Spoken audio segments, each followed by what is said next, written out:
Citizens by Rotarians.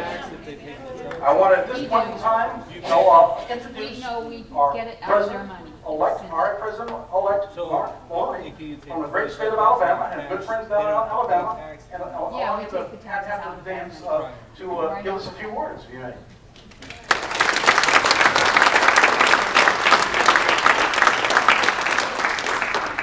Thanks, Al.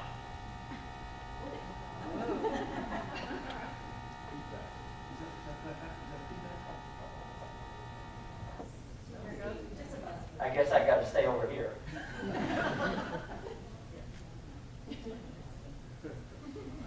Or not. It's great to be with y'all here in Kalamazoo. Yes, that's where I am. Tomorrow I'm going to be in Ames and Syracuse. Ames, Iowa, and Syracuse, New York, in that order. I speak in Ames tomorrow at lunch, and then fly to Syracuse, and then spend the night and speak the next morning. But it's pet season.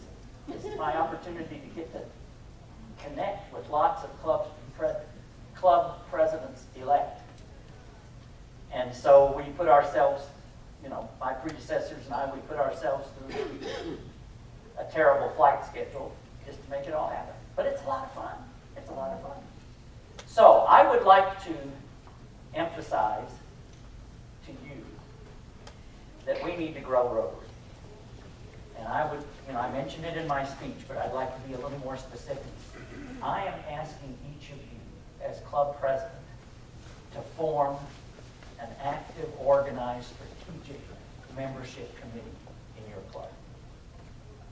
In many clubs, membership development efforts consist of the president, or maybe if they're lucky, there is a club membership chair, but that's the whole committee, standing at the lectern, exhorting the members to invite other people to join.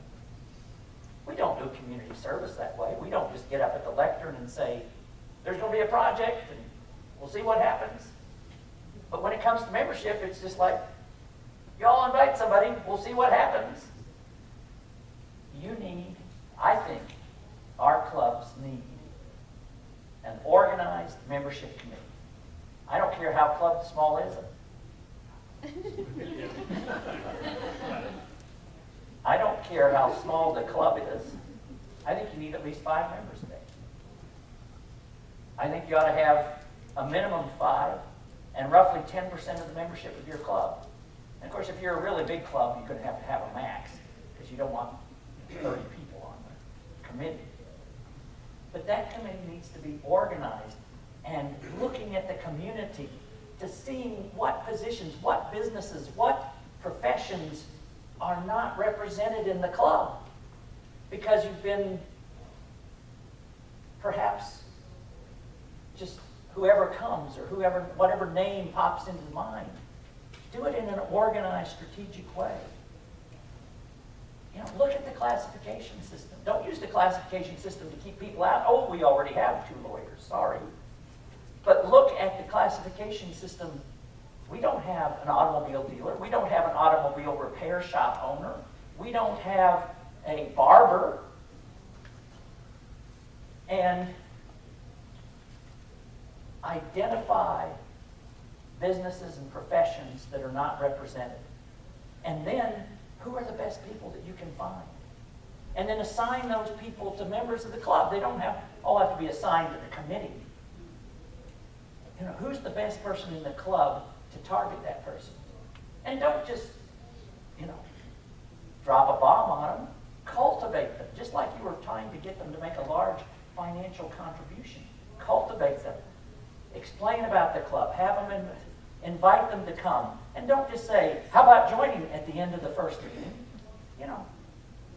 Explain why you love Rotary and what Rotary accomplishes. So that's what I'm asking. And if you do establish this committee and the committee doesn't know where to turn, there's this membership committee checklist on Rotary.org. And some of you may look at that and say, that's a bunch of hooey, Mark. If you don't like it, don't use it. But if you don't know what to do, there's something that gives you an organized list on one page, one piece of paper. And we really need to grow Rotary. We have the potential. I mean, we're one of the greatest service organizations in the world. I think we are the greatest service organization in the world. But here in North America, our membership decreases and decreases. We lost 150,000 people last year. 150,000 people left Rotary. So we had a net loss of 8,000 members worldwide. So, I mean, that means we had 158,000, no, we had 142,000 people come in and 150,000 people leave. We need to engage those people. For the first time in Rotary history, membership in the United States and Canada is less than 30% of global membership. And those are just the facts. I'm not trying to make you feel bad. You're here, you know. And so, but it is, we've got to focus, we've got to put the same skill and organization that we do to community service into our internal service. So, I'm trying to hit 6 of these places. I'll answer 1 or 2 questions. Or not. Anyway, yes, sir. Why are you a Rotarian? I am a Rotarian because of the connections. What do you expect me to say? Deeper. Go deeper than that. Well, I am because of the connections. Because I connect with people. I joined Rotary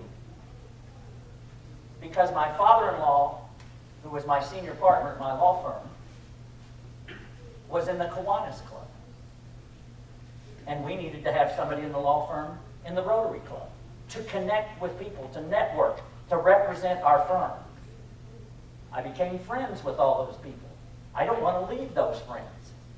I became active at greater levels, and I made friends with those people. I don't want to leave because of that. That's why I stay. I mean, to me, that is deep. Deep for me, anyway. Connections. Question back and back. What do you think are the top 2 ways to retain our membership and to grow it? To retain our membership, we need to, once we bring somebody in, we've got to get that person engaged. We don't just bring them in and ignore them. And my club is terrible at that. We need to bring them in and engage them, give them something to do so that they feel a part of the team. And in terms of membership growth, the committee, I mean, having an organized approach. When I was club president, back in the last millennium, which is true actually, my club had 155 members, roughly, when I became president. And with that committee, we brought in 30 new members that year. 30 new members. For a net gain of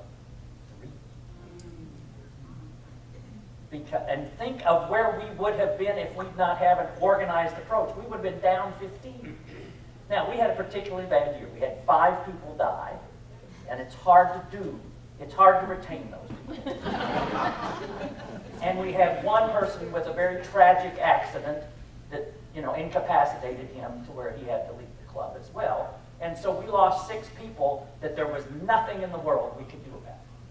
And we had a bunch of other people that there was nothing we could do about because they, went from plant manager in Decatur to being plant manager in Sheboygan. And, if they're leaving the community, you can't do anything about it. You got to go after their successor, perhaps. But if we had just said, oh, y'all invite people to join, we would have gotten 10 to 15 people in the club that year, and having lost 27, we'd be down 12 to 15 people. All right, I only have 8 minutes per place, I'm sorry. Plus, I got to be out of the hotel at 4:30.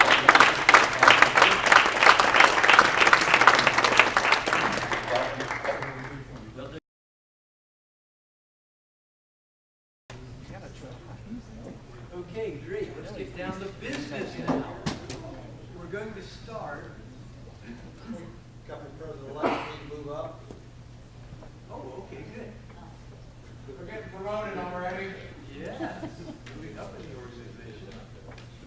We want to get started right off the bat with a business meeting. So Ron John, would you please come up? Everyone please welcome Ron John. He's a special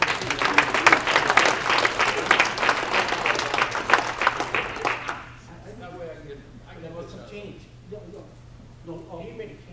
Well, let me let Steve Sorensen go first with the membership and then have Ron John follow. Okay, everyone welcome Steve Sorensen.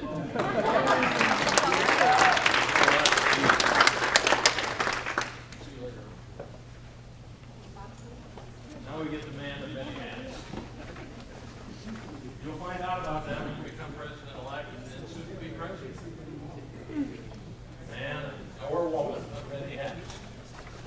I am here tonight representing Zone 30. Now, how many of you know what Zone 30 consists of? Any idea?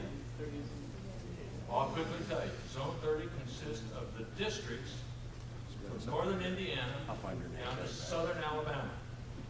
So that's like 12, 13, some districts in there. That's Zone 30. And I was fortunate enough, I'm in my third year, so about 3 years ago, to be asked to be an assistant Rotary coordinator.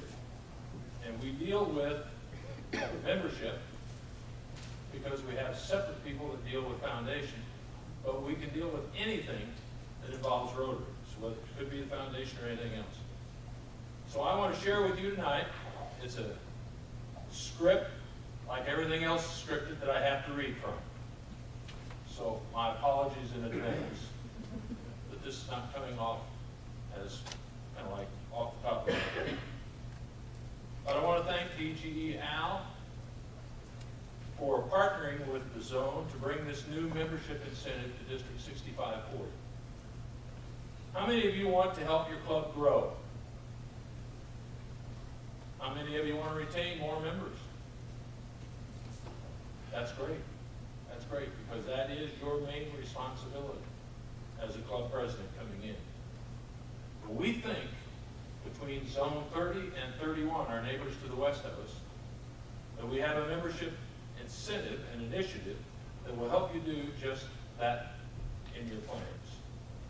In the past, we've asked your club membership chair to come to a district membership seminar, which we held during this year as Dan is our governor, and was very well attended, and we appreciate those clubs who were in attendance. Well, now with this new initiative, we're coming to you. Each of you as president-elects will have the opportunity to engage your membership chair. Now this is your membership chair, so it means you have to pick one. You have to put somebody in that responsibility in your club. Normally it's a board member. Doesn't have to be, but it normally is. But you have to give them that responsibility and then make sure they have a committee to work with them. So what we're going to do, after you have that selected, we're going to give you a call.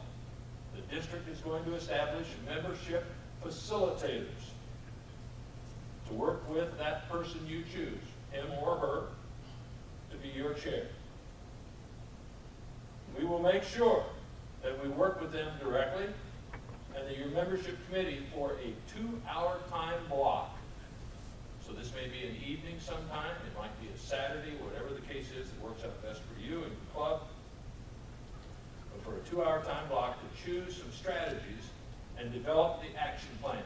We have to have plans put together, in which the areas of attraction and engagement, so that the club can broaden its reach to gain new members and then retain those new members.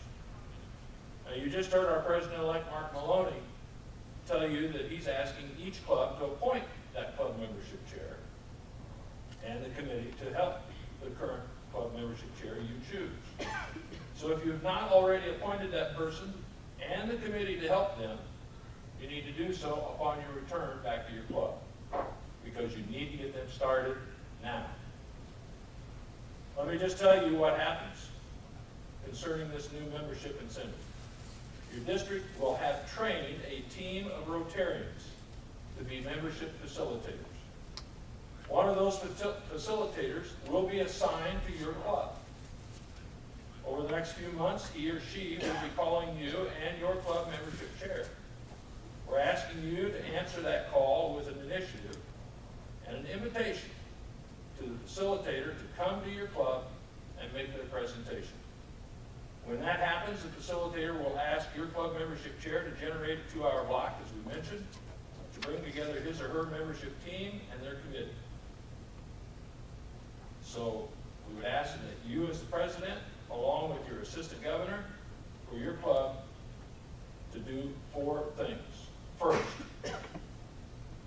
during those 2 hours, you need to look at a list of 12 attraction strategies and 12 engagement strategies, and choose 3 of each, or a total of 6, that would fit your club's culture. Second, to develop an action plan for each of those 6 strategies, so there is an implementation plan generated. Third, to predict what the outcome of doing those strategies will be for your club. For instance, how many new members would you generate with a particular strategy or with a percentage of retention that you hope to accomplish within your club? Fourth, to choose among those committee members which person or persons can champion that strategy to be sure your club makes it happen, because it's no good if it doesn't happen. As a follow-up to that meeting, the membership facilitator will then call your membership chair on a monthly basis to see how the strategies are working out. If some tweaks in the action plan need to be made for those strategies, then the membership facilitator from the district would work with your membership chair to help accomplish those. If there are any issues with the implementation of the strategies, the facilitator is there to help. That's their purpose. So I'm here today to give you, as your club president-elect, the call to action. It's important that those action plans for those strategies be made, and that the membership facilitator can then help and do those. When all of this happens, your club will be more dynamic. You will have more hands to do service projects, which we can always use. More contributions to your club and to the Rotary Foundation. And all of this will be generated to do more good internationally for those who are less fortunate, and more people will know about the good Rotary does in your community. So, would that be something that you would like to see done and that you're interested in, you want to be a part of, that you think it can help grow your club? Because that's what we're looking for. We want your club to be the strongest it can be, represented by the biggest number of members that you can find within the community to make that happen. So if there's any questions about the new membership incentive, I'll take those. I'm not going to take any more time right now to do that, but you can either see me sometime during this weekend, and I'll be glad to answer any that I can. But I know the district will have to establish that facilitator team first, and Al will be working on that. So, Al, with that, I thank you very much. I'll turn this over to you for the introduction of the next part of this business meeting. Can I ask a question? Please. Is that plan available to us in an email or in a document? At this time, no. I think it would be helpful. I agree. But that plan will be developed by your club and the membership facilitator. We're not going to develop the plan for you as a zone. You're going to develop it as a club. You're going to make it happen between that and the facility Right. of the district. Steve, I think the question is, the 12 strategies, are those available someplace? They are not. You have to come up with your own strategies. You I come thought up we with were the going 12 to to choose 12, from but we're one. going to narrow it down to 3 and 3 for a total of 6. But you have to come up with what you're trying to accomplish as a club. I understand that, but I thought that there was a list that we chose. There is not. There is not. Did you say there were 12 engagement strategies and 12 something else? I might have missed something there. That's what we're looking for from each club. The 12 engagement strategies, and we're gonna narrow them all down to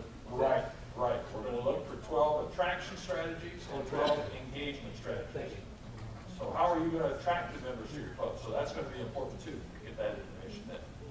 Yes, Just clarifying, each club needs to come up with these 12 items. yes, And then choose from those.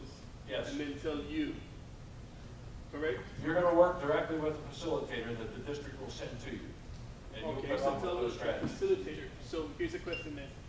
Whatever is working, can the other club or will the other clubs have or know that these strategies are working? How will we know is the follow-up.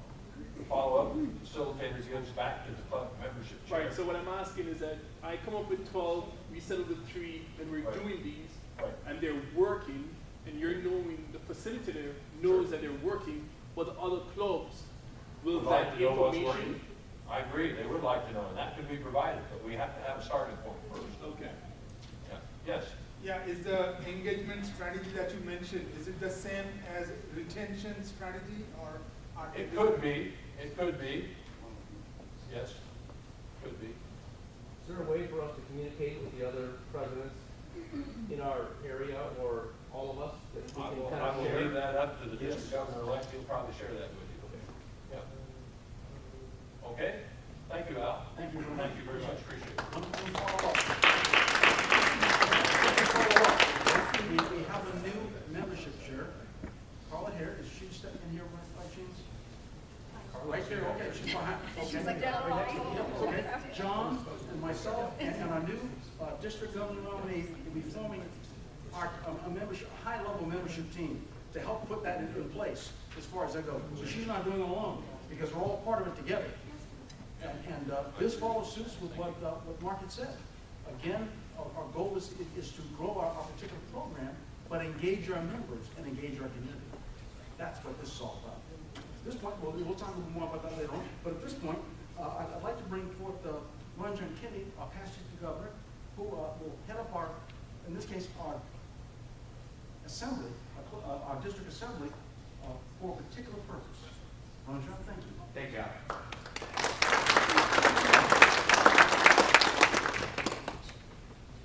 Good evening. As the Ad Council or the District Administration Council Chair, it's my privilege to hold the District Assembly once a year. Normally, we hold that District Assembly of all the presidents and the representatives from each of the club at the annual District Conference level, usually the first day.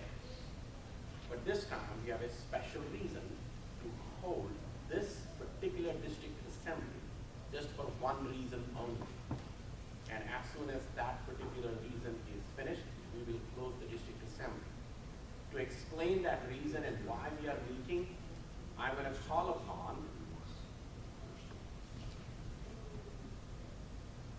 past District Governor and the District Governor Nominating Committee Chair, PDG, Steve Sorensen.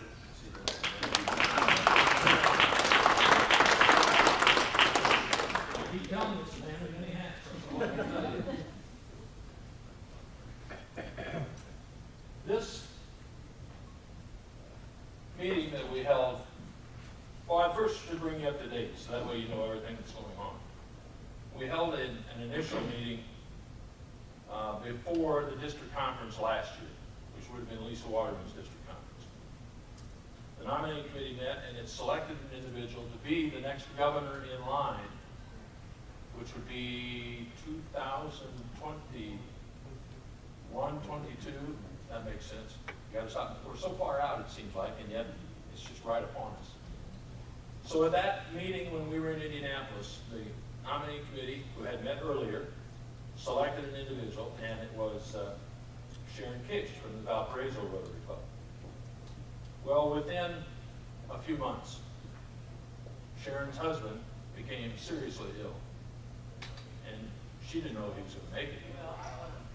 So Sharon found it necessary to resign, and she would have been now our current district governor nominee designate. So her resignation was accepted. Why wouldn't you, under the circumstances? And we had to then go out and find another individual, which meant going through the process all over again. So we did that as a nominating committee, and we sent out the information to all the club presidents and let them know that we were looking for nominations to take Sharon's position as the district governor nominee designate, since she had to resign. So we did that, and I'm here to tell you we had 3 applicants. I was very happy to see that as the chair of the nominating committee. And our nominating committee, to let you know how it's comprised, there are 3 individuals representing all 3 areas of the district. And we go from west to east. In my case, I'll start that way. So area 1 might be the western side of the district. Area 2 would be the central part from north to south. And area 3 would be what would be the eastern part. So you have to have 3 area reps from each one of those areas. So we did. Missy Hoteling represented area 1 from Boswell. Area 2 was John Shellcrossley from Monticello. And area 3 was Jim Smith from North Manchester. Then our bylaws indicate you have to have 3 past district governors serve on the committee. We had Judy Walker from the Hammond Rotary Club. We had Mike Crable from the Elkhart Morning Rotary Club. And we had Ron John Kinney from the Sherrville Club. And I'm on the committee as the chair, so if there were a tie for some reason, I guess I would be kind of the one making that final decision. I hate to say that, but that's how normally a chair works. Well, we haven't had that situation where I had to worry about it. However, we did have a couple people who could not attend the nominating committee meeting for various reasons. One was because of a funeral of a Rotarian that was in the area. Another one was because of illness. So a past district governor could not attend, and one of the area reps could not attend. Let me tell you, I was not rescheduling this meeting again. So we went with the 4 that were there, and I served as the 5th member of the committee. So from those 3 applications, we had 1 individual that stood out among the 3. Jane Roush from the Albion Club was selected by the nominating committee to be recommended to be approved as the next district governor nominee designate, which would follow John Frisching as our current district governor nominee. Jane, how long have you been a Rotarian? It's been about 11 years now, I think. Okay, that's what I was thinking. It was 10, 11 years. So she has a little experience. She qualifies because she's been a club president. She's also been an assistant governor. Those are the 2 major requirements that you have to meet. The assistant governor we can kind of fudge on a little bit, because if we have somebody apply that hasn't been an AG, we can get them to be an AG before they ever get to become governor. So we had those options available if we had to use them for some reason. But we did not have to use them. So the nominating committee of the folks that I just indicated to you recommend that Jane be elected, nominated and elected to serve as the next district governor nominee. So, Mr. Chairman, as the current nominating committee chairman, I will nominate, representing the nominating committee, that Jane Roush be the next district governor in 21, 22. Jane, it's not that far away, let me tell you. And that would be a second. Second. Okay. Oh, for voting? Well, we can go through that real quickly. For those of you here, because you're all PEs, you're going to represent your club in a vote. Some of your clubs at a normal district assembly meeting would get more than 1 vote because of the size of your club. Well, we're not going to mess with that today. We're going to give everybody the 1 vote. And if you're not a PE, but you're here representing your club, you are entitled then to cast a vote for that club, and you've signed in that you're going to do that. So I appreciate that. So we have a nomination motion in a second, so I'll let you take over to go from there. Do we have the record of all the people we have? Yes. Yes. So can we take the vote by acclamation by the names? Yes. Yes. Okay. Do we we have any opposition? Can we have the vote by acclamation of all the people who are here, whose name we have collected already? Is there anybody that would like to nominate someone Yeah. that hasn't been? Remember, they must have served as a club president. They must have been an assistant governor. If you wish to nominate someone else, you have the opportunity and the right to do so. If you don't want to nominate anybody else, then you need to follow Ron John's request. We just do it by acclamation. That would really keep it simple. Yes. We have the names of the people. Unless you have an objection, we'll have the vote by acclamation for this. Are there any objections? Can we all get the vote from you by saying aye? Aye. Thank you very much. We appreciate that. Now, I have one final thing to state.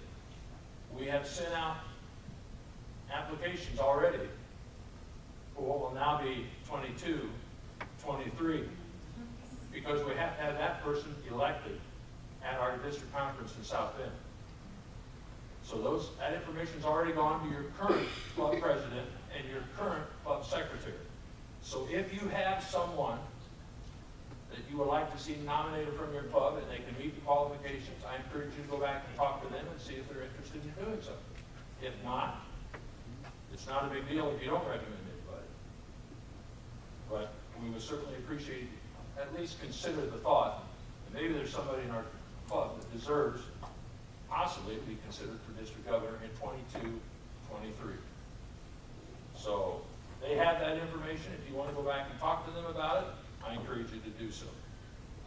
And again, get those in soon, because I think the deadline is shortly after the 4th or 5th of April. It's somewhere in that time frame. But we gave 30 days to get it done.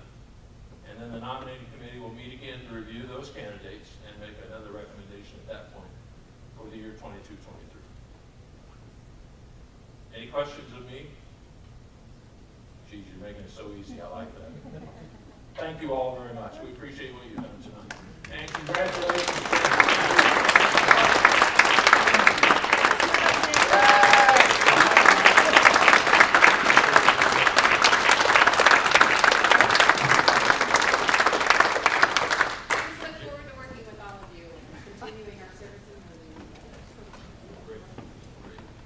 Thank you, Jen. I just want to close the district assembly. I just want to inform you this is the first time we have had, as far as I know, special district assembly.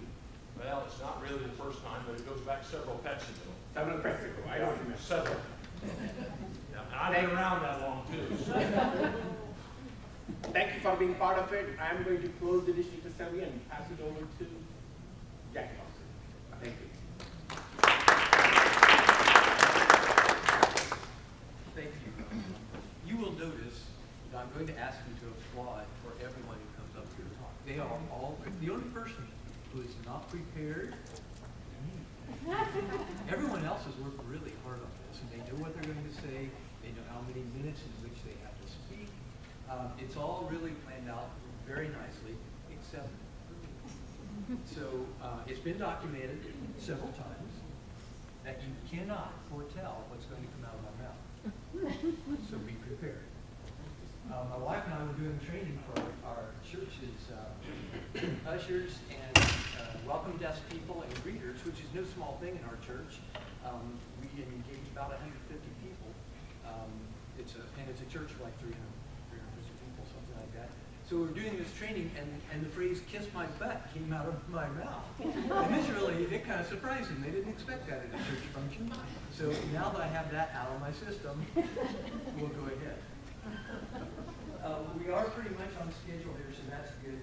And you notice that we talked, Ron, John, and Steve talked about our Constitution and following the rules and so forth. And this is kind of an important thing for us to do. It not only helps us to run our clubs the way they're supposed to be run, but it also keeps us safe. So we want to make sure that we do that. And we have a man who's very well prepared in this way. John Frishy was the last district trainer. They gave me this little tag here that says I'm the district trainer. I have no idea what that means. I'm not a trainer. I do farm appraisals for a living. You want a farm appraisal? Call me. I can do that, okay? But I'm not a trainer. So what I did, and this is lesson number 2 for you. What was lesson number 1? Are you listening? No, this is lesson 3. I wasn't listening. Lesson 1, be the perspiration. Okay, do something. Lesson number 2, keep, retain, and get new members, okay? Lesson number 3, I'm sorry? Delegate, exactly, delegate. And I told my board last week that I'm going to be delegating. I'm also a PE along with the rest of you. This will be my 3rd time to be president of our Rotary Club in 3 years. which shows how we have no leadership. So anyway, I told our board of our Rotary Club that I'm going to delegate this year, which is something that I'm not very good at doing. I like to keep control of things. So lesson number 3, delegate. Since I'm not a district trainer, I'm delegating. So there'll be several people come up here during the next 48 hours, and they will talk to you. And they have worked very diligently to get ready to do this. And that's why you need to applaud them when they come, applaud them when they finish. So it's just a good, respectful thing to do. I'm kind of big on respect. Okay, so now that I've taken up all of our spare time, I would like for you to welcome, please, appropriately so, Mr. John Frischie, DG to B.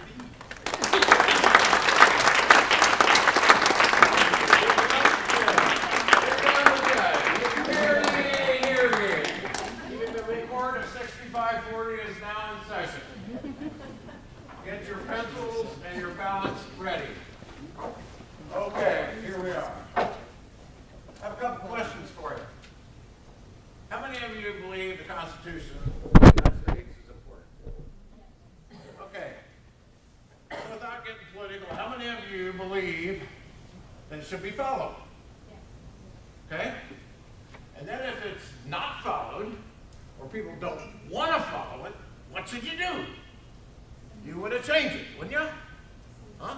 What do we call those? Change the Constitution? We do what? Amendments. Oh my gosh, we've got amendments. We got things about women, we got things about voting, we got things about guns. Ben and George didn't even think all that stuff, did he? Did they? Huh? No. Well, guess what? Here's an opportunity for you. How many of you have read your Rotary Club's Constitution? Okay, hold up your hands high. Be proud of this. Okay. Does that look like a problem? Because you're going to be legally responsible for a club that you don't even know what their rules are. Your name, president, is on the line, right? I think. Yeah. I think it is. So, in order to relieve some of that pressure, I need to send your club constitution around this room. Okay? One unique thing that you're going to learn from me is every Rotary Club constitution in the world is the same. Amen. Done. Preaching. Yeah, believe me. I could. They're the same. Your club, your neighbor's club, somebody in India, somebody in Africa, they're all the same. Now tonight, for my benefit, you don't need to read this because it's kind of written in Ben Franklin's script. And that crap he wrote is hard to read. I'll tell you what, for all these years, it's hard to read.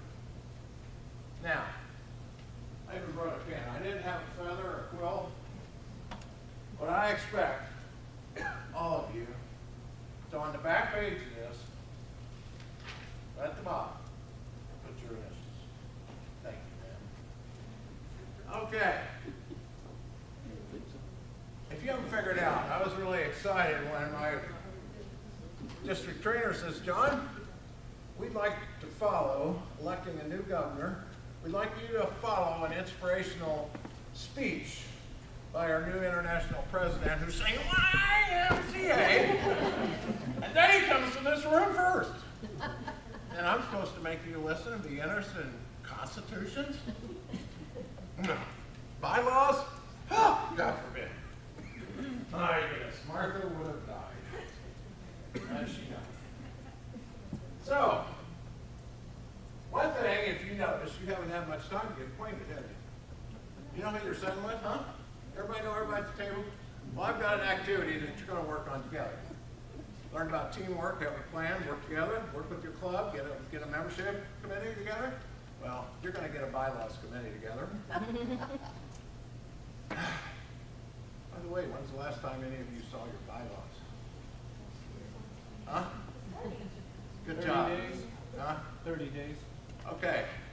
So how many clubs actually believe your bylaws are up to date and were approved last December at your annual meeting? Show me your hands. By law. Okay, so we got what, 10? Good. We've made progress, because 3 years ago, I wouldn't have seen that many hands, but I have been giving the same sermonette. Go ahead and say whatever you want to, Ed. But I believe parliamentary rules, I believe that the Constitution and bylaws, and now I'm going to tell you why I believe bylaws are important. Because when I had the opportunity to be in your position in my club, I got there and I found out our club did not have regular board meetings. They stopped everybody at the end of meetings and speak for a little bit. Huh? Well, they run businesses. They didn't want to stay there another 20 minutes, vote on having a pancake breakfast or something. They left. Not this boy. We're going to have board meetings. We're going to have them at regular times. And then for the first year, they were after work, 5 to 6 at a bank. 1 or 2 that we found some classification to get those people in. So we would meet. We actually took minutes on a computer, and we sent them out, basically. The members had an idea of what the secret board voted to do. Well, that's no big deal. Until about the spring before I took office. But now, a little later, got a letter from the IRS. It's an amazing thing. It was about the EN 990. Have you heard of those? Well, our club fairly failed to file those. And that's because the government continued to mail them to heaven or hell. I'm not sure where Mr. Fowler went, but that's where he was sent. And he went forward in mail. 53 approximate $1,000 fine. Okay, now we're a gambling club. We sell raffle tickets a year and sell bring in $50,000 of truck raffle ticket money. The IRS, so we like to talk to you. 3 days. You know some of the main questions they ask? Who authorized this truck raffle? Oh, well, it's very clear in our minutes that the board did. And the woman goes, you have minutes? Yeah, we do. Okay. Thank God. Well, can I see your bylaws? Sure you can. And in there it clearly said the board makes the decisions. It clearly said who's on the board. It had everything spelled out. They went through everything.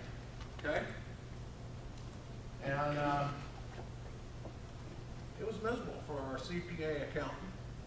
And had we not had those minutes, there would probably not be a Kellan Rotary Club today. Can you imagine if your club got fined $53,000?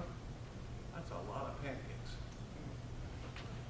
So I'm telling you that it's important, your name's on the line, and the things that you get in arguments about that I've gotten calls for the last 3 years as trainer, well, we have someone in our club upset because we did this at a board meeting. First question, can you imagine what this smart aleck would say? Did you follow your bylaws? The answer is either yes, we don't have bylaws, John, we can't find them. I said it was. So I want you to think about that. You're going to sit down just for a couple minutes here, but get better acquainted. You're going to have a club constitution or club bylaws. Get these big words confused. So, pass these down quickly. This is a sample set. It will be, again, for the Acme Rotary Club. I love the Roadrunner, so if you don't get why everything I hand out says Acme on it. Okay? I'm in a rut. But I like the rut I'm in. Okay, you can go ahead and send all these down, and would you just stack them up at the end? And Al, if anybody back there can read, you can give them one too. One for you. I'll win for everybody. Take Joe. I killed the whole tree. All right. Now.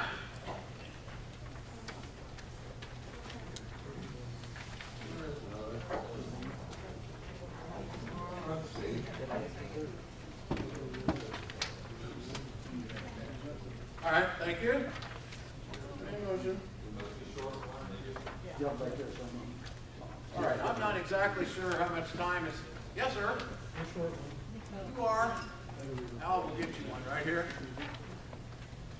I may have not run off for AGs and 55, you know. I can give up mine. Does anybody have one now? Well, I got Now, you keep yours, I got two here. among yourselves, learn everybody's name at your table and discuss that Constitution. Pick a section. Or bylaws. You don't have to do the whole thing, just pick a section.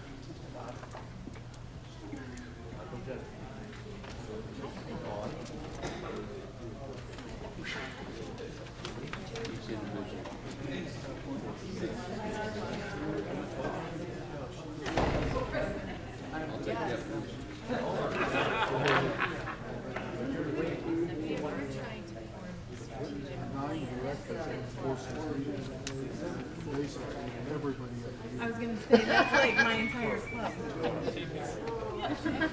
You must be able to adjust that. Yeah, the bylaws can be adjusted. So if you have a smaller club, you can change it. Fit the club. What if you want this? I've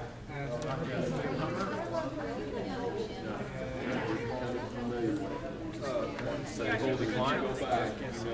I hold to be anything So when you initial,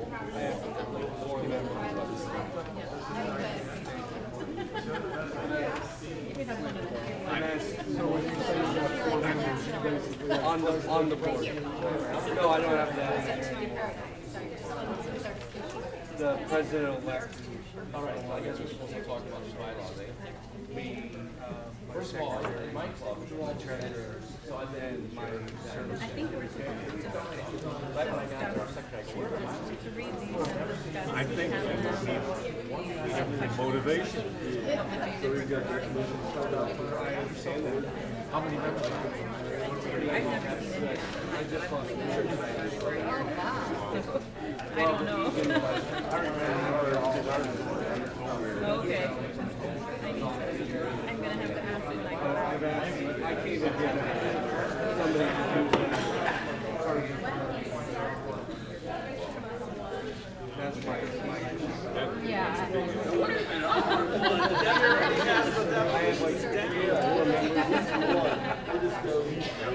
But they'll all help.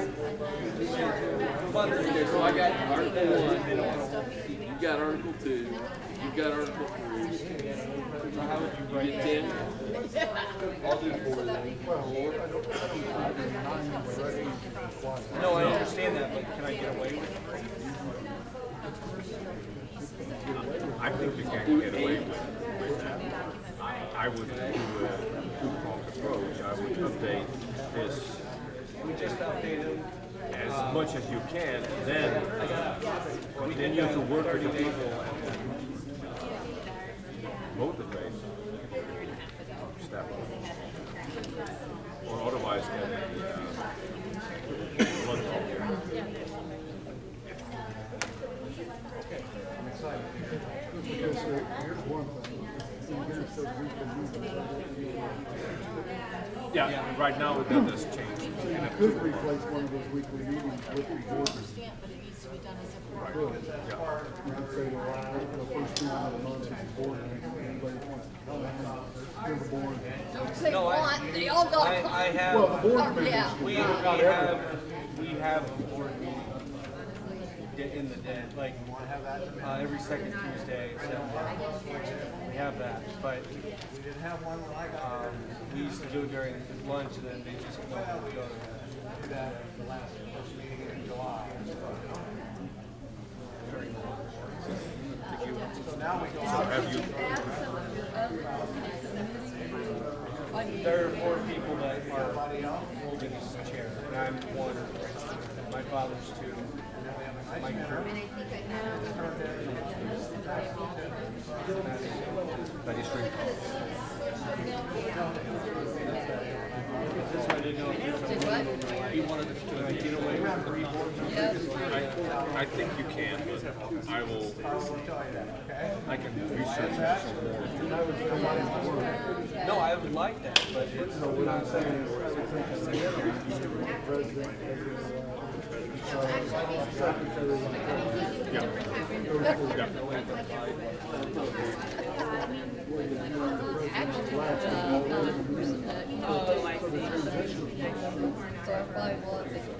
I meant, well, the thing is, I'm the nominee now, because I'm I will sign. I'm president now, but I've asked every member 2 different times if they would be happy to stuff, and they will twice. I'm president and president. Are you past president? I'm president right now. You were past president. I was 3 months before I was president. So they don't give an excuse why They don't want to. So how old are you? Always at the same time, same place? They're behind Walmart. No, Fire station. and then we have 1 day after hours, 1 for we're working together. And the last board meeting, me and service. So I was a secretary. I'm like, that's where I didn't know. I know there's a number 9. Well, I know that, but I mean, like, is there a minimum? We're going to wrap up. There has to be a quorum, but there's in the parliamentary procedure, there has to be a minimum of X. So that's why I'm sorry. I didn't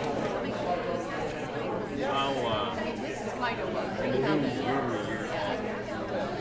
not all little line of us there. I know, never mind. And then. Okay, I used to live in Rams. short time. Give me one item of good discussion at each table, starting right back here. Rise and report. Anybody got anything to say? Oh, we were talking about family memberships. Okay. And there are differences in how we handle family memberships according to our size and our economic abilities and that kind of thing. And did you learn that that's probably up to each club? It's not Rotary International going to tell you, it's a club decision. Right. Okay, good. Learned something, didn't you? Next one. Meetings. Huh? We talked about meetings. Oh yeah? You like meetings? We love meetings. Well, I never met a meeting I didn't want to miss or make shorter. That's one of my things. Okay? There's some people here that have heard that, but We also talked about that we don't think some clubs are in December approving their bylaws. you think so? You think we should call the next set the police and send them out? With a little blue card? I'd like to see Rotary police. I'd like to see what those guys look like. I know. Now they're little urchins from Evanston. Okay, so you talked about meetings. Next table. We had a lot of discussion about minimum number of officers on your board. Okay. Is there one? Is there a minimum Uh-huh. on the board there? Here they have like 9 people, but there are some clubs that don't have all that many people. So what do? Get more members?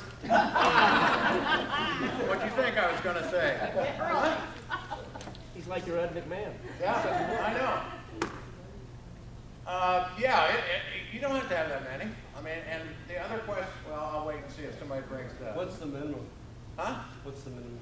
Well, I'd have to look at the Rotary bylaws. Template. There is one. I'm going to tell you about it in just a minute. Okay? I think mostly we talked about the need to update the bylaws. I, being new to this, didn't realize you had to vote on it every year in my club. I've never been at the board meeting when we voted on it. That doesn't mean it didn't happen, because I don't go to all of them. You can't all go to all of them. it was basically me asking a lot of questions to these guys because it's all new. Right here. Somebody hold your hand, Christie? Yeah. Did we talk about that the committees are not, Okay, that's fine. Should be a president's prerogative. And that's how, on this board, I know personally that they end up on the board because the president appoints the committee chair. Okay? Yes. I'm terrific, didn't even matter. Good. We talked, I was interested in not meeting weekly because we still meet weekly, so I needed to get some information from everybody on how that works. And you did? I did. There are lots of clubs, new clubs especially, don't meet every week.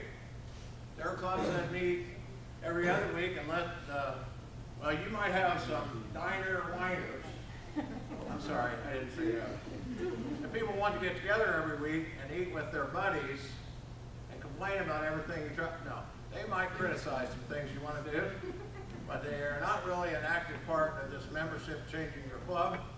Let them go ahead and meet. They can't vote on anything, all they do is gain some calories, okay? The rest of you meet actively on a different schedule. That's a possibility. Okay, I don't know what else I can do. We're going to take a little break. Thank you. I hope, did anybody learn anything? Okay. Thank you.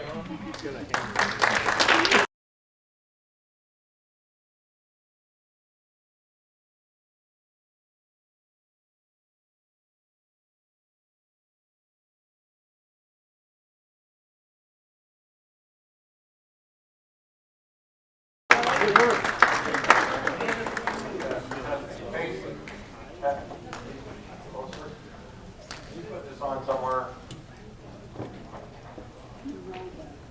It doesn't bother me to haul. If you want to do this, you put it on your chest, Jack. Okay? It's fine with me. Son, what if I look down, look it up? I'm cranking my neck. Dan Ryan, Okay. come here. What'd you do? You're in trouble.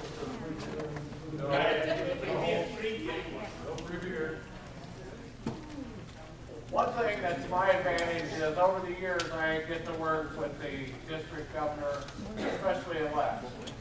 So Dan is my third one. And I'm not going to evaluate, yeah I am. No.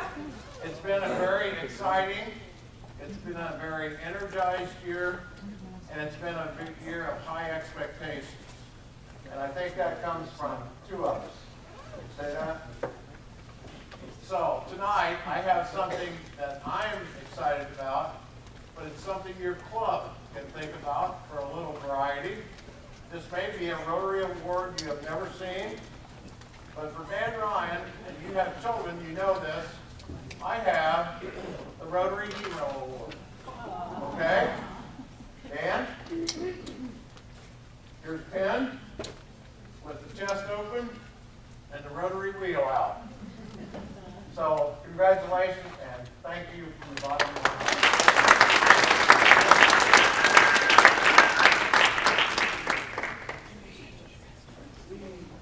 Now, if you can do things like that at club meetings, and we're kind of talking about running meetings. There's board meetings, people on the board who are meeting, no. Board meetings, there's all kinds of meetings. There's regular weekly, bi-weekly meetings. You just see Rotarians and a meeting breaks out. I'm convinced of it. All right? So we're going to spend just a little bit of time tonight, not very long, and we're going to talk some things about committees, boards, parliamentary procedure, and how to speed things up. And one of the things, I was an ag teacher. I taught parliamentary procedure to high school's FFA members, and we competed. And they had to complete all these items of business in 12 minutes. 3 major item of business, they had to amend it, refer it to committee in 12 minutes. Now, you couldn't understand them, but they got it all done. Approved the minutes, accepted the treasurer's report, all the correct things. So in college, I learned the legalities of most of it. And then in high school, I got to practice it with that's how I got started at Rotary, because the Rotary Club of Kentland would have the program canceled. And they would say, Mr. Frishy, would you bring your FFA members to the meeting? We'll feed you. And would they do their speeches? Or would they do a parliamentary demonstration? And I said, oh yes, because I get to leave school and I don't have to eat the cafeteria. So I didn't join until I retired, but that's a group in your community. They have competitions. You have an FFA chapter, call them up. Look at the paper. You see, well, they won this section contest. Have them come. All right, so now we're going to talk about the Rotary Police. We've joked. There are no Rotary Police. That's a joke, folks. Okay? But first I want to tell you, I'm part of Heart to Heart. You're going to hear about it on Saturday. Zone 30 and 31, Steve Sorensen, myself, Roger Sims, John Cook from Kentland, several of us in the fall have made a venture there. In our district zone for the projects, Central Mexico City. 4, okay? I'm not going to tell you all the projects, but I can tell you the first trip that I went, you see the guy in the white cap? That's me, on the right. And when the mothers were standing at that podium talking about their children being saved, first of all from the bullying and from the medical issues by having left palate surgery, which we do till 18, I cried. I cried most of that week. And I can tell you a whole lot more stories. And if you want somebody to come to your club and talk about Heart to Heart and a simple international project, I will do that. I will drive all the way to Albion. Jeez. Okay? That's a long way from Kentland. All right. Now, meetings should be a bang. You should be excited. Okay? And we do that. And if you want to meet the woman firing that musket, Roberta? Right there. Right there. She lived. Okay? Here are some governing documents, and these items are all going to be on the Rotary website, and Chris will tell you about that tomorrow. You can download them. So anything we've done, all the documents, all the handouts should be there. That's my back. That's really not the microphone. The first one is the manual of procedure, and I don't know, Floyd's here, what is that, 340 pages long? It's long. Yeah. And it tells you some fine things in there that you may want to know sometime. When you get in a bind and you want to find out, well, let's see what Rotary says. That's the Bible right there. Our district has a manual of procedure. Actually, it's in that notebook up there. It's about 60 pages. All right? And then we've already talked about your club constitution and your club bylaws. And the next thing I want to talk about is Club Runner. That's CR and Rotary Club Central. That's Rotary International. Chris is going to explain those tomorrow. Yeah, tomorrow. But those are critical parts of where you find or can find some of the things you need to know about running a Rotary Club. Here's the big ones. Duh, pay your dues after the July 1st invoice. Duh, pay your dues again after the January 1st invoice. And we have district officers who are done in clubs because they haven't done it yet from this January or last July. Hard amazing.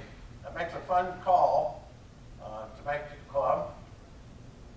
They're emailed to the secretary, treasurer, and president, or you can change on there who gets them.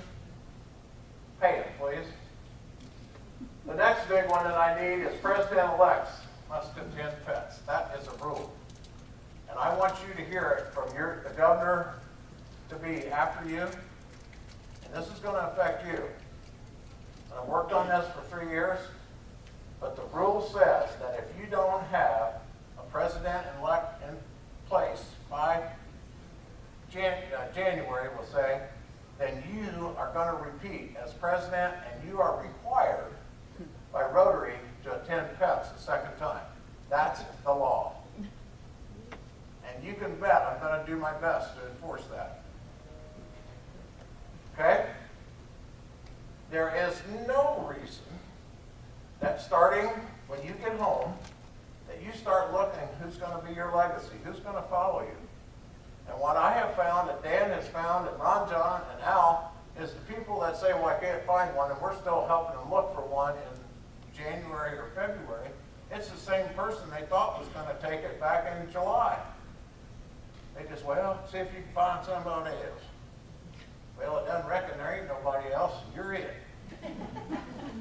So, it makes it so much better. The clubs that haven't had somebody at this session for the last few years, I think you're going to learn quite a bit. Those of you that have been here and have been able to make some changes, I think your club's better. Okay, we try not to waste your time. All right, when you see that little cloud thing, does anybody have any questions? I'm tired right now, I want to rest.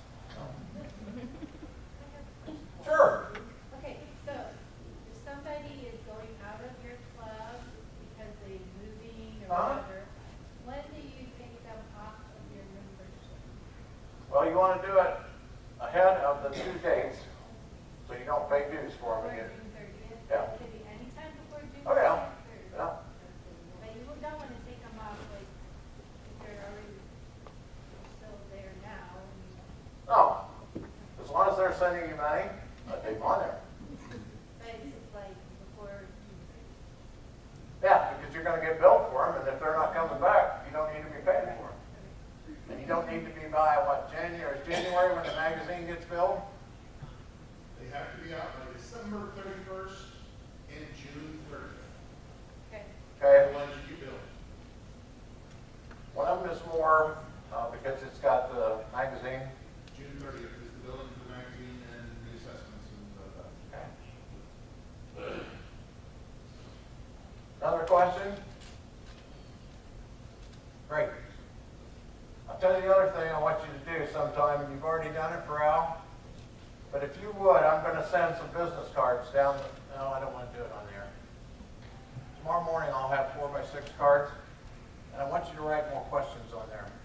And I want you to know that you can email me or call me at any time, and I will do the best to answer your question in that same day. And anybody that's dealt with me, yes? Huh? Yeah. I could be in a tractor farming. Phone goes off, I said, good, I get paid, I quit. Let's go look at this, see what I can do. All right. Club has the same constitution, I've done that. Let's go, most of this, there we go. Here we go. Effective meetings. All right. What you get into? The joke is you must be president because you missed a meeting.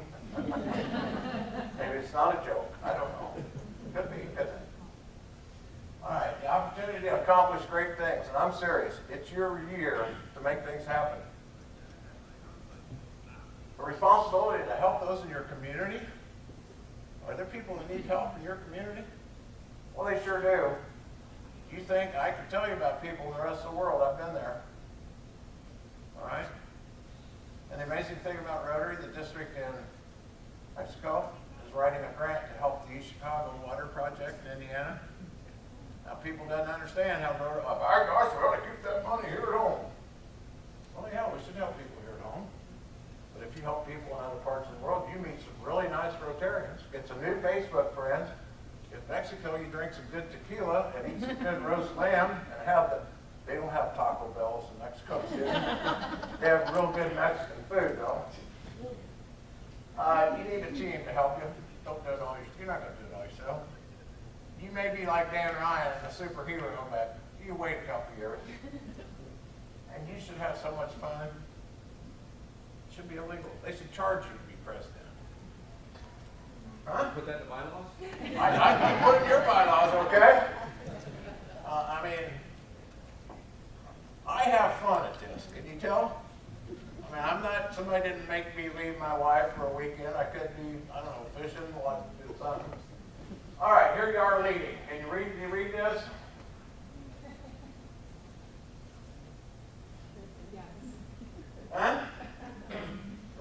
do that, okay?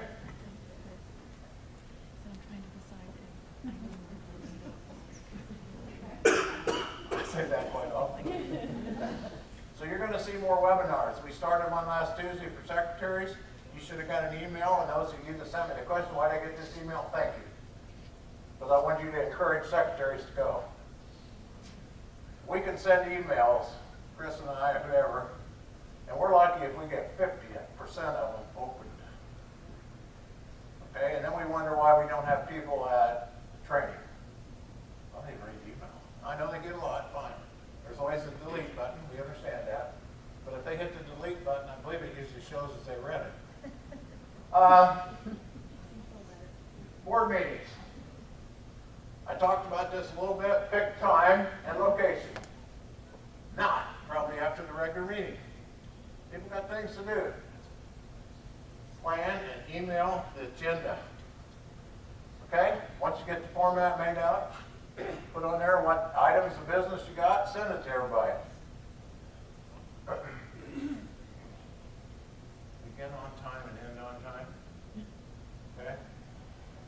Your pastor can preach beyond the allotted time for a sermon. Do not do that as a Rotary.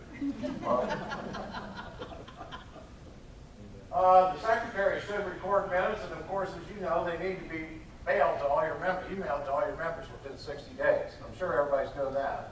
Is that correct? That's another Rotary police rule. What if it's posted in Club Runner? Tell them that. So they can find them. Follow Robert's Rules of Order. Practice time. Here we go. See, I'm about done. I may be late, but I really don't care. You're going to work.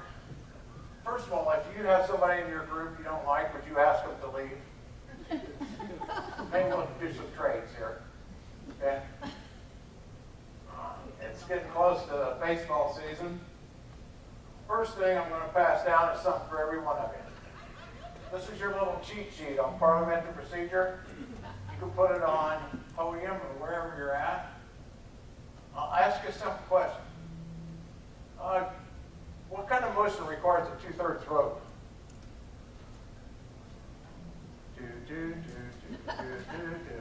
It's a motion that takes anybody's right away to debate. Okay? So if it's going to take somebody's right away, then 2/3 of your buddies better favor it. Otherwise, they're majority. All right? What's a quorum? Depends on what your bylaws say. How's that? Pass that back on, didn't I? I mean, it really is basically whatever you want it to be. Yeah. If you have 12 people, it doesn't 7. No. Right? No. It could be 2/3 of the people attending. It could be whatever. It could be those in attendance. Yeah. It can be real open. All right? Now,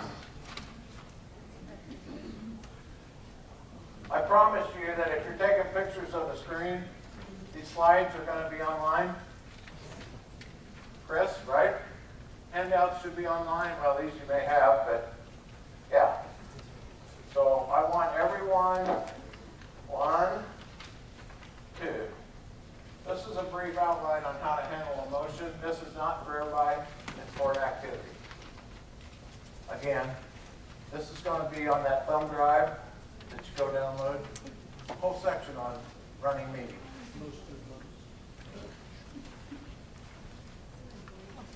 2, 4, 6. I'm not bad at math. I'm going to have to take my shoes off, Ben.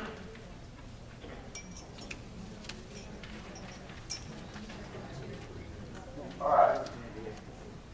The next thing that's coming is a set of minutes, so you need one of those for your table.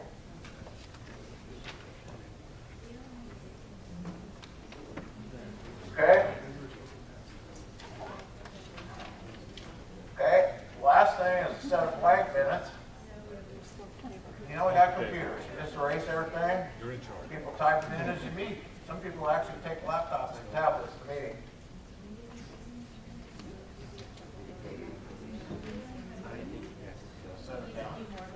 What? We need more handouts. Well, we got one. You're going to get one of these a table, except for that first cheat sheet. Okay, you're gonna do a project with these, so you're all right. It's not that good anyway. If you really want more, here they are. There's one here. I'll give you all these. Okay. Now, this is building towards tomorrow. Okay, so we're supposed to do tomorrow some goals and again on Friday. So now I want your interaction to be something in your club that you want to, you know what, my calendar just is a week now. You're right. So you've got to look at things that you want to, a goal, you can talk about everything. We want to start a new project. Maybe I want to involve youth in our club. Whatever, come up with some quick ideas. If you want to get practice, jot a minute down. How much time, Al? 5 minutes. So you can take some notes. Elect somebody to be, oh, wait a minute. Let me see. I don't know, where did I throw the? All right, doesn't matter. Okay, the meeting of the Rotary Club will come to order. Would the secretary please take the roll of members? Blah, blah, blah, blah. Thank you. Okay, now the next thing on the agenda is what? We're going to approve the minutes. There is a consent way to do that, but we emailed the minutes to all of you. So instead of sitting here taking up time, then all you got to do is approve the minutes. All those in favor of the minutes, say aye. If they need to be amended, let me know. No, let the secretary know. All right, treasurer's report. We should know how much money we have. Treasurer's report was emailed also. I hope you looked at it. Do you have any questions? No questions. Is there a motion to accept the treasurer's report? So moved. Okay, second? Second. All right, and discussion? They've done that. All those in favor say aye. Aye. Why do you not approve the treasurer's report? You have no idea if those numbers are right unless you're a mind-reading CPA. Okay, who does that? At the end of the year, you do an audit. You don't do it during a meeting. Boom. Now we're down to old business. You know what old business is? 95% of the clubs have no old business because that is a motion that was tabled. It wasn't a motion that was talked about at the previous meeting. It was a motion that was tabled or action was taken on it. So it's not old business, it's forgotten business. Okay? I started running clubs and I looked at the old business. I said, no, that's not old business. Crossed it off and skipped it. And got the meetings from 3 hours to 1. It's amazing. So yeah, you got to look at it and say this is old business. No, this isn't because you don't have it tabled or you didn't refer it to a committee. Whatever. All right, first item of new business. I move that we buy, Mr. Chairman or Madam Chairman, I move we buy Rotary jackets for all the Kiwanis members in town. Okay, Mr. Chairman said that rule is out of order. It's not appropriate, etc. Okay, so you can rule on it, but go ahead and talk a little bit about your goal, your motion here.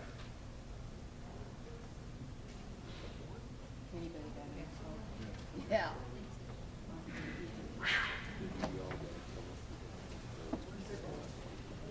So what's on the agenda? How we doing?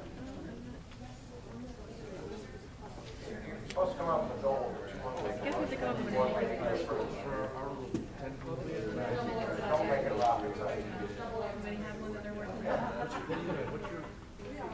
I think a good goal would be to retain membership. Yep. You know, to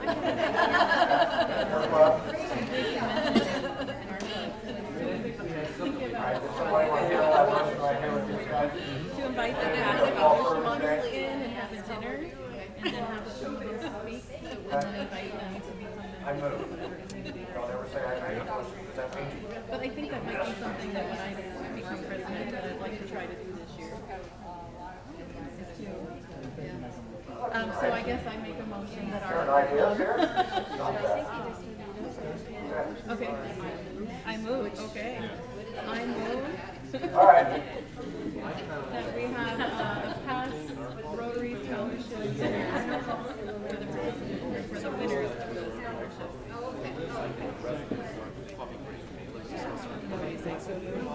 Okay, so is there any discussion? I'm like, I don't know what comes next. Okay, if I could have your attention, please look at the screen. Okay? I'm going to be terrible with Robbie's All right, when you're at a meeting, it's a good time. I have places to tell stories, but it's not usually during the business part of the meeting. And my face has made that face a couple times or more. I'm going to do these. They're going to be on your email, your agenda. Welcome guests. Control time. A clock in the back of the room. It's simple. So you're a presenter and you know what time it is. Let people get back to work. Don't force early leavers because you're 20 minutes late. Speakers know, whatever, 25 minutes. Give a gift to the speaker. Ask them to join maybe or come back. That's a potential new member. Okay? Well, there you are. You have survived that. Now, Chris, I have just one thing. I need you to play that video. And this is entertaining. This is a thought about your club. Okay? Think about how, if you want members in your club, think about how it looks to come to your club meeting. Okay? Are you meeting in a kind of a retirement home with kind of soft food? Probably not going to get the 30-year-old. We do have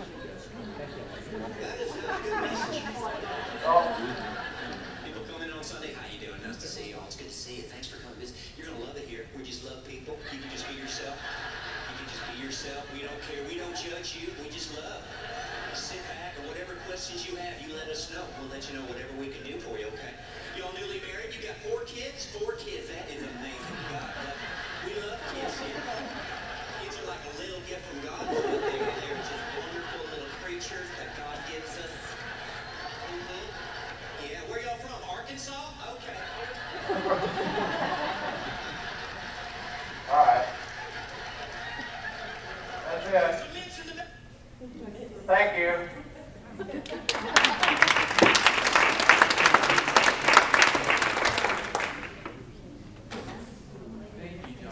John Henderson, ladies and gentlemen, man of future.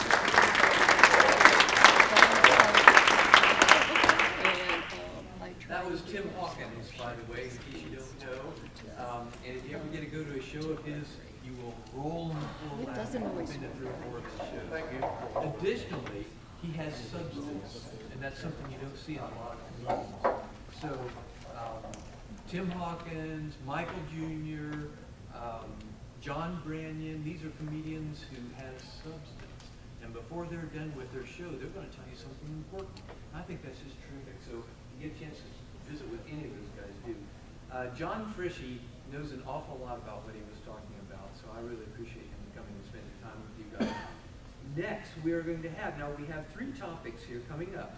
Succession plans in check, that's your background check, big deal now, and events and fundraising and social.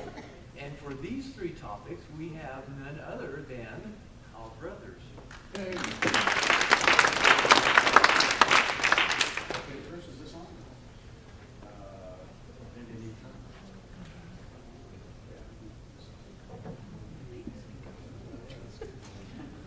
bedtime. I've been up for a long time. Okay. Everybody can hear me. Thank you. I am. Thank you very much. Again, hopefully you enjoyed Take vacation. the chance to meet with Mark Loman, had a chance to learn a little bit of YMCA and a few other good things. I do want to point out that I had a challenge from Dan Ryan. Dan Ryan said, is the high point of your life going to be, being district governor next year? I said it's number 2. My first high point was going at over 1,000 miles an hour at 100 feet off the ground, flying on level up, hand flying. So consequently, you have to put your things in perspective. The next thing I really want to talk about is youth programs. And the reason I do is because youth are our future. And again, this is what the youth programs include. Early Act, Interact, Rotaract, Rotary Youth Exchange, RILA, and World Affairs. I want to point out World Affairs. We've talked about the others in World Affairs Conference really is funded by the clubs. But I'll high school. Again, so it's up to you as a club to make a decision to do that. I'm going to ask those involved with World Affairs Conference to contact you before they contact the school. So again, you make the decision whether you're going to fund it or not. I do recommend it because there are 5 of these going across the state. Now, in-check's interesting. And many of us, they asked the question when we put it into place about 2 years ago, and it's really background checks for adults. How many of you have ever been involved with the Girl Scouts, Boy Scouts, or church youth? Most of you now have to have a background check. And this is all this is. So again, the club sets up the in-check account and requests the background checks. And the club may, or the individual may in fact pay for it. And again, this is just a quick scan at our youth policy. And again, it talks about activities. Youth exchange, youth leadership, interact, really act. Any of the programs that involve youth under 18, you need to be, in this case, have a background check. So for my club, when we have the foreign exchange student, in theory, every member who's going to take that young person out has to have a background check. You have to understand the process, that's all. Yes. I have a question on that. Sure. Who is actually doing the background check on that? It's a, let me show you. Okay. Because some of those are more stringent than Oh, others. yes, and you get to check what you want to do. Okay, there's a whole list of how in-depth you want that to be. And the cost varies from just a driving record, a criminal record, whatever it is. There's no standard from Rotary what that should consist of? No, it's up to you to make that decision. And again, you might work with your AG and see, what has worked in other clubs who've in fact, done that. Kevin has. Yeah, just a note, I've worked with this in-check company, they're very nice. Anybody that's called them, have you found that to be true? If you have, I know, you call them, they're gonna explain it. To get a chart of accounts, well, you can get your Indiana driver's record checked. You can get your national driver's record checked. You can get the Indiana sexual predator checked. You can get the national. It depends on how much you want to do, and no, Rotary doesn't tell you. And anybody that might check with the school, that's a good group that does all the background checks. Now, we do have a superintendent here, and I won't make him hold up his hand, but Does that include fingerprinting? No. Actually, the sexual predators list, there's a national registry. You can go check that free of charge. All you got to do is Google it, and you can find it and check the person out. We have to do by law background checks. We use a company to do that. So it costs like $25 to do one. And normally the person that pays for it, and you can put a credit card in or whatever to pay for it. So there's people out there that will do it. My experience, I've been a 4-H leader for a couple hundred years. Purdue makes you do that, so you have to take a little class, pass the class. They let you, then they vet you, and you agree to it, you don't pay for it. Rotary clubs, our president learned how to do it by signing our club up, getting an account, and then he went and had himself checked. Make sure he was okay. And he was. So, you can call, I think that number that you've got up there, David Ross. Yep. Yeah. And there'll also be something on a website that in fact gives you all the forms and information relative to this. This is just a quick snapshot of in-check itself. About one more question. Sure. How long is the background check good for? Is that 1 year. 1 year? Can we piggyback off of other organizations' background checks? That's a good question. People say, well, I was checked at church, or I was checked working with Boy Scouts. Well, I'm telling you, if I'm checked working with Purdue about things in sport fishing class, I'm not checked about taking kids to South Bend for a Rotary, whatever. There's a big difference in terms of what you're checked for. So annually? Annually. Okay, let's move on. Sure. So, like in our club meeting, we have high school students come to. That's not a problem. That's That's not not a big. a problem. It's when you take them out someplace. But if you pick them up at school for 2 years. If you did that, you did, yes. Now the rules changed, that's 2 years ago. If you picked them up, that's correct. One of the key things here, again, you saw this handout here. It says be a vibrant club, and in terms of what it does, engaging members, meaningful projects, tries new ideas. But why is it good for your club? And questions? Why is being a vibrant being good for your club? Think about it. Okay, attraction members, sure. Number one. What else does it do? And again, it provides an open forum for a club, and it gives you an opportunity to express new ideas and develop new programs and projects. Now, part of these things is really making long-range plans. Now, why would you want to make long-range plans? You might want to look and say, what does my club want to be in 3 to 5 years? And that's where either strategic planning or another one of our projects I'll talk a little later on helps you do. It allows you to say, this is the progress in which we'll, get this progress in terms of how we're going to achieve our goals in 4 or 5 years. And you sit down collectively as a board, and in many cases as a club, and say, these are the things we want to do. And then you set up an agenda or process to do it. This is part of that process. The subset of that is developing annual goals to achieve your 3 or 5 year goals. And again, this sounds like a business, doesn't it?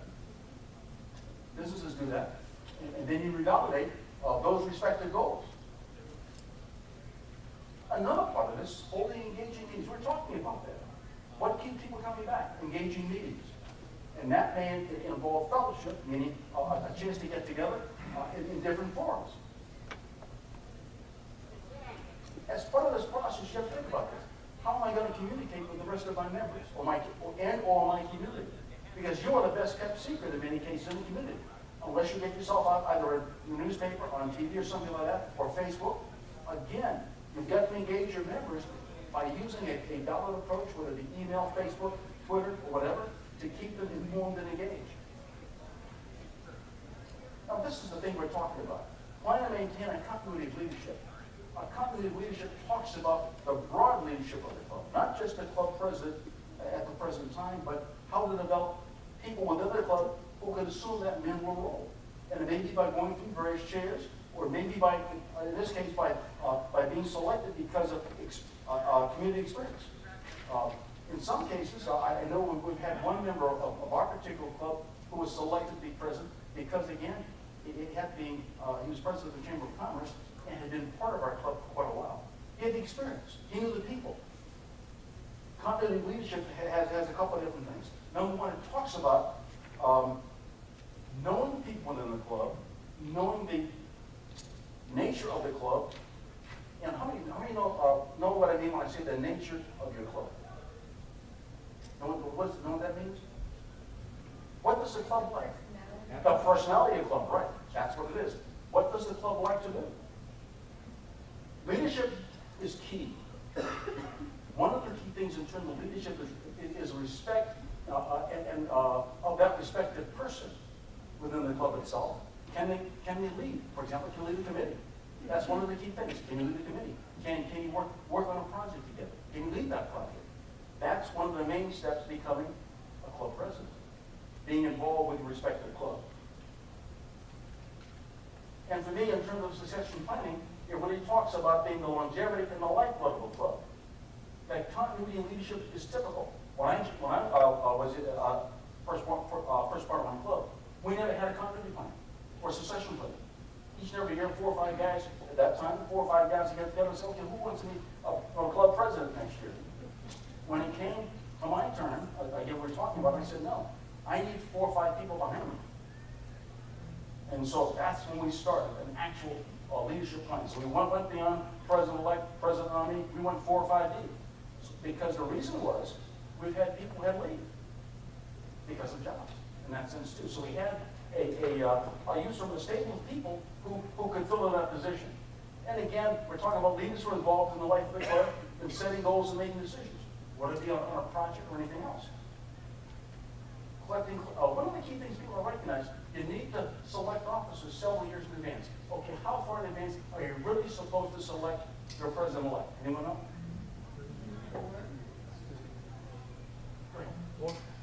18 months. Really, I mean, see, when you think about it, when I mean succession planning, that's when you're supposed to do it. In many cases, people say, well, we're going to do it this December coming up. In theory, it should have been 18 months of this. Okay, it means, does the club have a leadership track? Do you have a particular process for developing your leaders? Do they go, as I said, do they go to the church? How do you do it? If you don't have one, we can help you.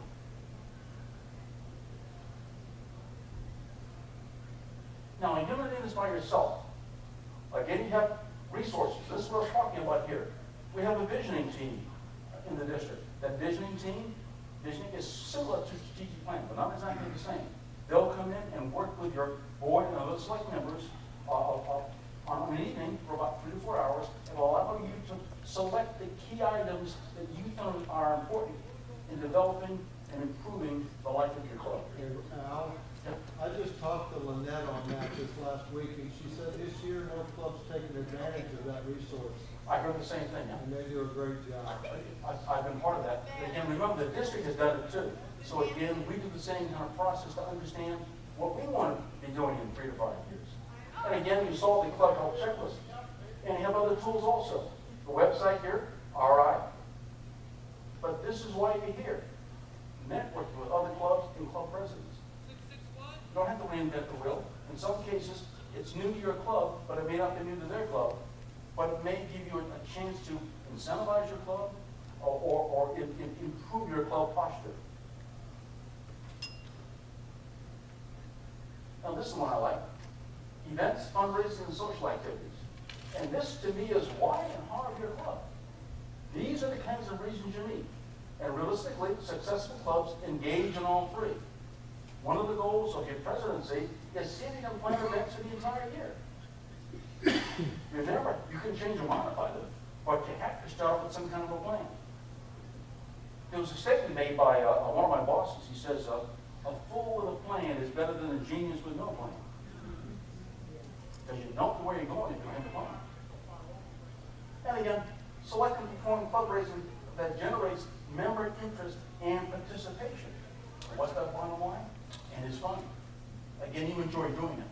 Not only within the club itself, but also within the community. And you try to match your member activities to their interests.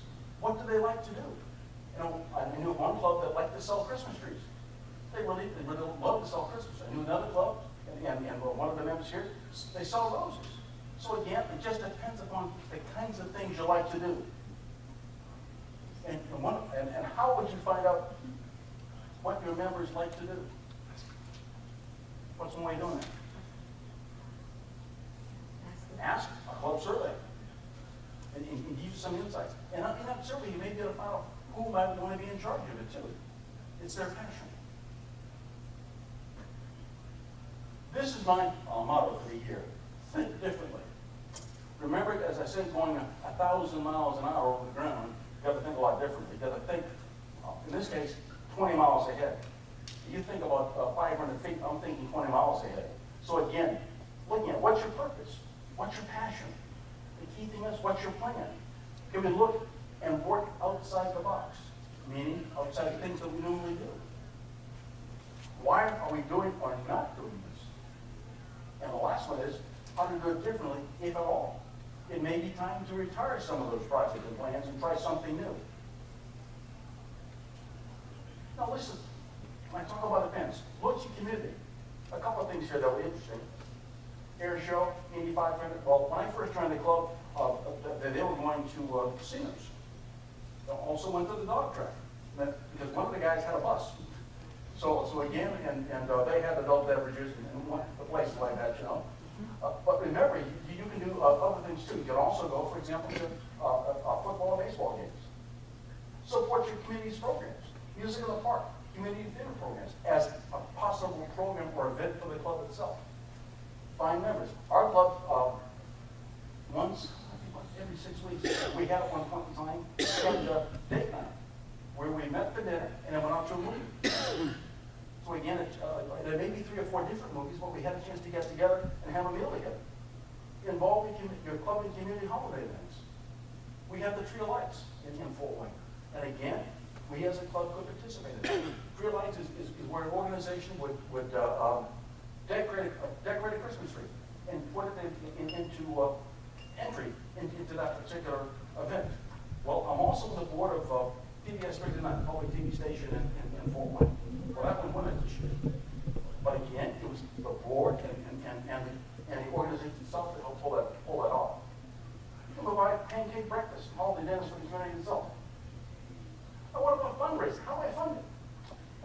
about it a couple of ways. Okay? Thank you. Okay. My fingers went a little fast here. You can fundraising, charity dinners, walkathons, or others, but there are other simple options. Skip a meal at the club and donate the cost. Walkathon, bikeathon. Again, we have a bikeathon we'll talk about tomorrow on a special parcel. Collect pennies and polio every week. Ask your club members, donate the change. Organize a Purple Pinky project. Effective planning is one of the tools in terms of a key for success in fundraising. This means creating a fundraising plan. If you have a problem, I have a project, develop a plan to fund it, and a schedule to follow. Reach out to other clubs and districts for ideas. Facebook, but also network amongst the district itself. There are other ways to fund projects. Individual donors or businesses may do it. Foundations, including the Rotary Foundation, we'll talk about this a little later on. Non-profits or non-governmental organizations you can partner with. I'm looking at the Franklin company in Fort Wayne. It has a water project foundation. And again, it has elements all over the world in position already. So again, if we opt to do a water project in a country, they will help us. We'll pay part of it, and they'll pay part of it as far as that goes. And that's an idea. Or we can do it with a local foundation, if you so choose. Social activities. And again, we talked about this. Survey your club, select people to head up, and then look within the community. The neat social activities that take place within the community itself. And you can partner with others to support and participate in a particular social activity. One of the key things that I know many of us forget about is you can look within your community. When you talk about socials, local restaurants, museums, wineries. Again, you can hold a club social or whatever. At a museum, local restaurants. Talk about group activities.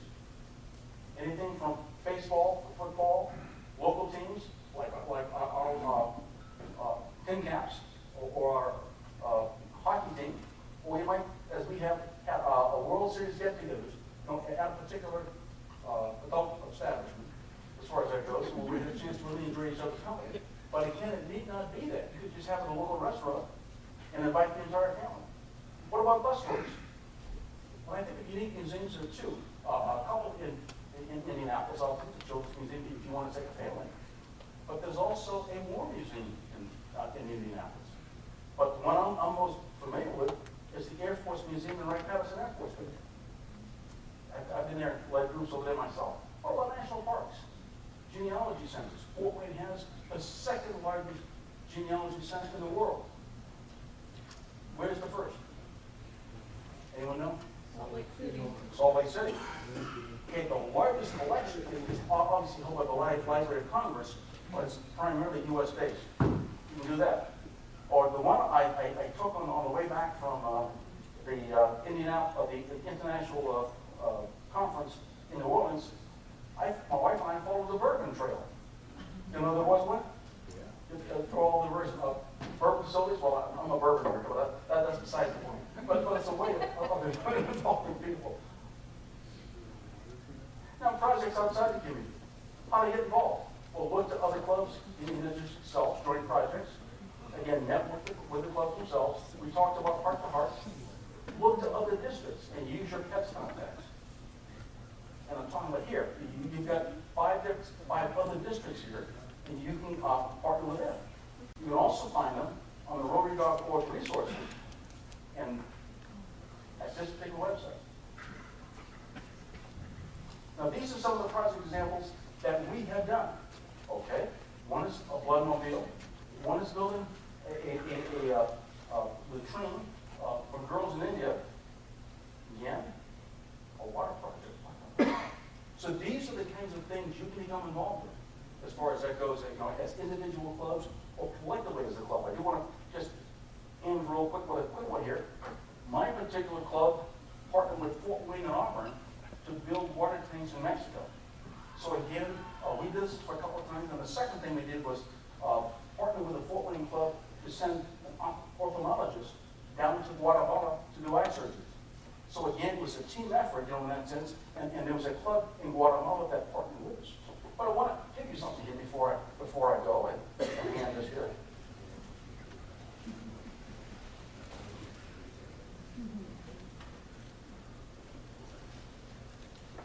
This is the pin for my year.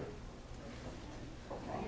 So one of the things that happens in some of the years is that, if you want to pass them down, please, get a chance to have, as a district governor, your own pin. And what happens is that at the International Assembly, I normally pass them off to the other 500, in this case, district governors from around the world. And I get theirs too.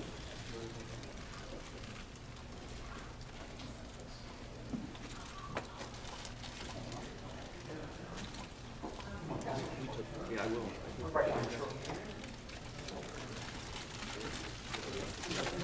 Do I have enough? They took a little, to take, wasn't it? Okay. But I want it back over to you, and I want to turn it back over to Jack.